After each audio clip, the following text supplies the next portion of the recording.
السلام علیکم ورحمۃ اللہ وبرکاتہ شیخ۔ وعلیکم السلام ورحمۃ اللہ وبرکاتہ۔ شیخ ہمیں قصر نماز کے بارے میں پوچھنا تھا۔ شیخ جیسے کہ ہم اب فجر کی نماز پڑھ کر نکلتے ہیں سفر میں، تو ظہر ہمارے لیے قصر ہو گیا، تو 4 فرض والی تو 2 ہو جائے گی، لیکن طریقہ کیا ہوگا شیخ؟ یعنی جیسے ہم گھر پہ پڑھتے تھے اول میں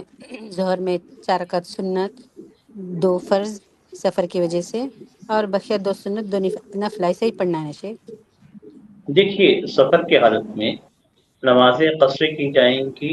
اور اگر جمع کرنا ممکن ہے تو جمع کیا جائے گا، یا جمع کرنا آدمی چاہے تو جمع کر سکتا ہے، لیکن سنتوں کی ادائیگی نہیں کی جائے گی، اور خاص طور پہ وہ سنتیں جو سنت راتبہ کے حکم میں ہیں، جن کے نبی اکرم صلی اللہ علیہ وسلم ہمیشہ ان کا اہتمام کرتے تھے، تو ان سنتوں کی ادائیگی نہیں کریں گے، اسی کہ اللہ کے رسول صلی اللہ علیہ وسلم صرف فجر کی سنتیں سفر اور حضر میں پڑھتے تھے، اور وطر کی نماز سفر میں پڑھتے تھے۔ تو وطر اور فجر کی سنتیں، یہ 2 سنتیں یہ 2 چیزیں ادا کی جائیں گی۔ باقی ظہر کی سنتیں اور عصر کی سنتیں، یا اسی طریقے سے مغرب اور عشاء وغیرہ کی سنتیں، یہ سب ادا نہیں کی جائیں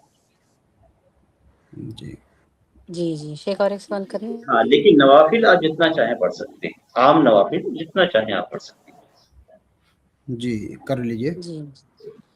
شیخ، اب نماز میں خیرت میں اگر ہم سے کوئی ایسی بھول ہو گئی جو زیر زبر کی وجہ سے معنی بدل گیا، تو جان بوجھ کے تو نہیں تھا لیکن پھر بھی غلطی ہے، تو اس کی کیا تلافی ہوگی شیخ؟ دیکھیے، اگر قرات کے اندر کوئی غلطی ہوتی ہے تو اس کے لیے سجدہ سہو نہیں ہے، بلکہ اگر کسی آیت کے اندر غلطی ہو گئی تو ہمیں دیکھنا ہے کہ ہم صرف ایک آیت پڑھتے ہیں اور اس میں غلطی ہوتی ہے تو پھر ہمیں دوسری کوئی آیت پڑھ لینی ہے اور کافی ہو جائے گا۔ جیسے ہمیں شک ہو گیا کہ اس آیت کے اندر زبر ہے یا زیر ہے، یا اس طریقے سے کوئی بھی شک ہو گیا اور ہم پڑھ رہے ہیں تو نہیں سمجھ میں آ رہا ہے، تو ہم اس آیت کریمہ کو چھوڑ دیں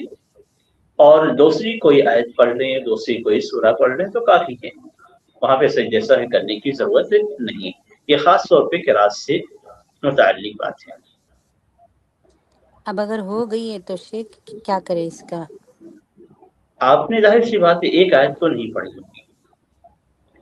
ایک آیت نہیں پڑھی ہوگی، جیسے مثال کے طور پہ قل هو اللہ احد ایک آیت ہے۔ اب اگر کوئی اللہ الصمد کے بجائے اللہ الصمد پڑھ دیتا ہے تو غلطی کی اس نے، لیکن اس کی پہلی آیت صحیح تھی، تو اس بنیاد پہ اس کی نماز صحیح ہے اور نماز کے اندر کوئی خلل واقع نہیں ہوا، یعنی جو غلطی ہوئی وہ غلطی تھی لیکن نماز اس نے سنت کے مطابق کیا۔ دوسری بات یہ کی کہ جو سورۃ الفاتحہ کے علاوہ جو آیتیں ہیں ان کا پڑھنا سنت ہے، اس لیے اگر کسی آیت کے اندر غلطی ہو جاتی ہے تو سنت میں غلطی ہوئی ہے، اور سنت میں جب تک مکمل سنت کی غلطی نہ ہو اس وقت تک سجدہ سہو کرنا سنت نہیں ہے۔ تو جیسے مثال کے طور پہ آپ نے سجدے کے اندر ایک بار سبحان ربی العظیم پڑھ لیا اور یاد آیا تو پھر آپ نے سبحان ربی الاعلیٰ پڑھ لیا، تو جو غلطی تھی غلطی ختم کر لی گئی سجدے کے اندر، تو اب آپ کو وہاں پہ سجدہ سہو کرنا یہ ضروری نہیں ہے، اور اس طرح کے حالات میں سنت میں خرابی ہونے کی وجہ سے صرف سجدہ سہو کرنا سنت ہے، لیکن اس طرح کے حالات میں بھی نہیں کہ آپ اگر قرات میں غلطی کرتے ہیں تو وہاں پہ نہیں ہے۔